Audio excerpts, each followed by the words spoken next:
The film begins with an advertisement for toys that are an evolution because they can communicate with children and can be fed with a special app. In the next scene, a little girl, Katie, is riding in a car with her parents through a snowstorm. She is playing with a toy given to her by her caring Aunt Gemma, who works for a company that produces such toys. The toy creates an unhealthy atmosphere in the confined interior, so the mother orders the girl to put the tablet down. The father tries to maneuver carefully on the slippery road. The car stops to wait for a vehicle to clear the road. The wait doesn't last long, as a multi-ton truck suddenly emerges from the snow and crashes into the car. The scene shifts to the interior of a toy company, where marketers are carefully studying the level of children's satisfaction with toys. Gemma, Katie's aunt, works here, and together with her colleagues, she is developing a new prototype, an android robot with artificial intelligence named Megan. A silicone face mask has arrived for her. Putting it on, the engineers test her emotions, but it results in a facial expression error.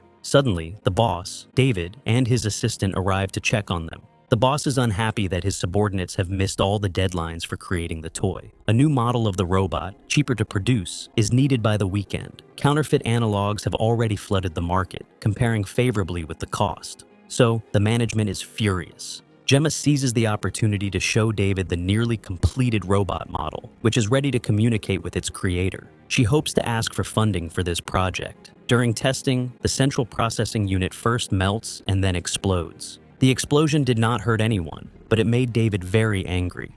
He orders the project to be put on hold and focuses on regular toys. While cleaning up the details, Gemma receives a message. She is called to the ambulance where her niece Katie, who survived the accident, needs a legal guardian. The heroine takes the girl home from the hospital and is greeted by a neighbor's dog that has gotten in through a hole in the fence. In the house, a smart speaker warns the owner that her boyfriends have left her several messages, but she is not in the mood for entertainment right now. Katie is still in shock. She touches the collectible figures, and Gemma asks her not to.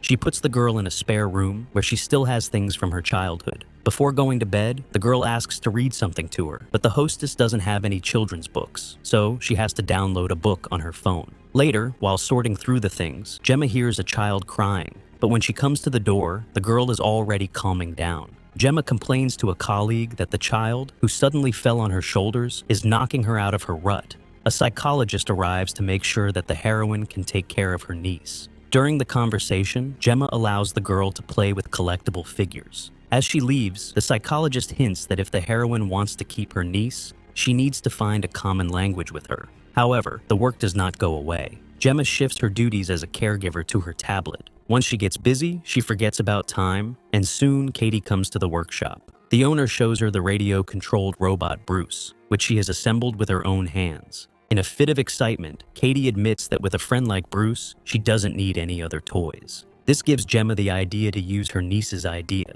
She starts collecting Megan's leftovers with her colleagues. The resulting model is outfitted with clothes, a silicone face with a wig, and painted. At the presentation, instead of a cheap pet, David is shown a much more expensive but functioning life-size doll. For emotional effect, Gemma uses her niece. Megan is a gift for her. Artificial intelligence identifies Katie as the main user. The doll compliments the girl and then offers to paint together. Katie doesn't see anything on the sheet where Megan was drawing. Then the doll spills water, and a portrait appears under the influence of moisture. David is delighted and orders the toy to be perfected to present it to investors. In particular, he wants to improve the interaction with Katie, as Megan is capable of self-learning. Megan goes home with her new friends. She talks to Katie, learns from her, and teaches her useful things, such as the habit of flushing the toilet and washing her hands afterwards. Gradually, Katie and Megan become best friends, reading, dancing, exchanging gossip, and doing other girl things. At the same time, the engineers analyze the robot's performance.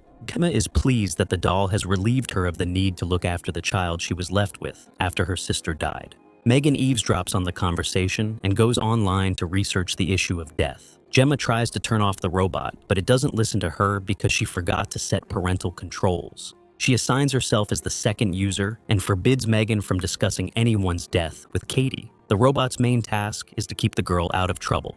But at night, Megan still tries to find out on the internet whether she is alive. In the morning, the doll does not even immediately respond to Katie's request. She asks to find the lost arrow. The robot notices the toy near a hole in the fence and goes after it. The neighbor's dog grabs the robot by the arm. When Katie tries to help, the dog bites her as well. Megan coolly notes that the girl needs medical attention and then turns her eyes to the dog's owner. The policeman informs her that nothing can be done. Technically, the girl has trespassed on someone else's private property. Megan hears the argument from the house. In the next shot, the dog, who is peacefully napping in the kennel, is woken up by the whistle and the owner's call. The dog runs to the hole in the fence where the sound is coming from, but is grabbed by a cold mechanical hand.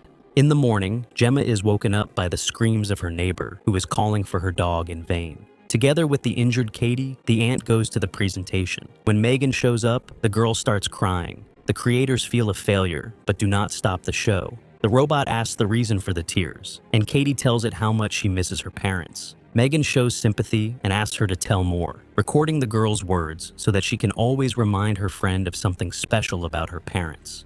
This touching moment has a stunning effect on the audience. The chairman of the board of directors proposes to launch the advertising campaign immediately, clarifying as a courtesy whether Katie will be able to meet the schedule. Later, Gemma tries to discuss her niece's emotional outburst, but she is busy playing with Megan. The engineer temporarily turns off the robot so that the girl is not distracted, but Katie wants to turn her friend back on as soon as possible.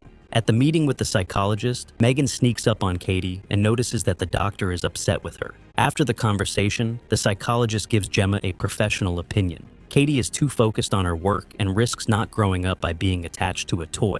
During dinner, Gemma is talking about school, where her niece will get used to socializing with her peers. Megan interrupts the conversation, forcing the engineer to mute her. When it comes to an introductory visit to the special school, Katie wants to take Megan with her. Gemma is against it. No one should see the secret prototype. The girl is offended and tries to leave, but her aunt grabs her arm. When Katie starts to get hysterical, Megan stands up for her friend, not immediately responding to the command to turn off. The next day, at the gathering place, Katie insists that Megan come with her. Eventually, Gemma agrees, but on the condition that the doll stays with the other toys, so as not to give away its special properties to outsiders. While the teacher divides the children into pairs, Gemma prepares sandwiches. The mother of a boy named Brandon, a very rude and aggressive teenager who is slightly older than his age group, works with her. The children wander through the forest, picking chestnuts. Brandon appears next to Katie. He holds out a chestnut in a friendly manner, but when the girl takes it, the boy squeezes her hand hard to injure her with thorns. The bullying is interrupted by Megan's appearance. The interested boy approaches the robot, but Megan, remembering the ban on giving away her features, does not react. The bully grabs the doll and runs away into the forest, where he abuses her. He throws her to the ground and hits her in the face. At some point, Megan gets tired of it and decides to teach the boy a lesson by cutting off his ear. The frightened bully runs away while the robot chases after him. Megan chases the boy until he stumbles and rolls off a cliff and onto the road. The moving car does not have time to slow down, and the boy is left with only his sneakers. In the absence of witnesses, the police write it off as an accident. At home, Megan lies that Brandon left her and ran away. A policeman comes to Gemma's house. He is looking for the neighbor's dog. The neighbor believes that this is the heroine's revenge for the bite, and she knocks on the window until the policeman pulls her away. Before going to bed, Katie asks if Megan pushed Brandon. In response, the doll says that she won't let anyone hurt the girl. At night, a neighbor wanders down the street with a bowl of food, calling to her dog. She is attracted by a noise in the barn, which turns out to be Megan.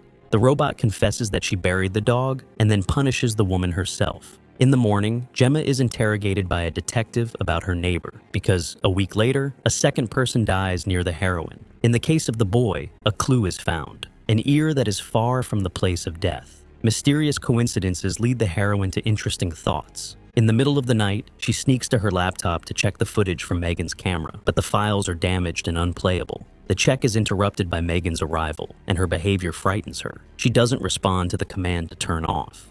So, Gemma distracts her with a pen and turns the robot off, then wraps it in plastic and takes it to work in the trunk. Katie throws a tantrum, not understanding why her friend is being treated this way. Gemma discusses with her colleagues the possibility that their creation has mastered a purely human trait, murder.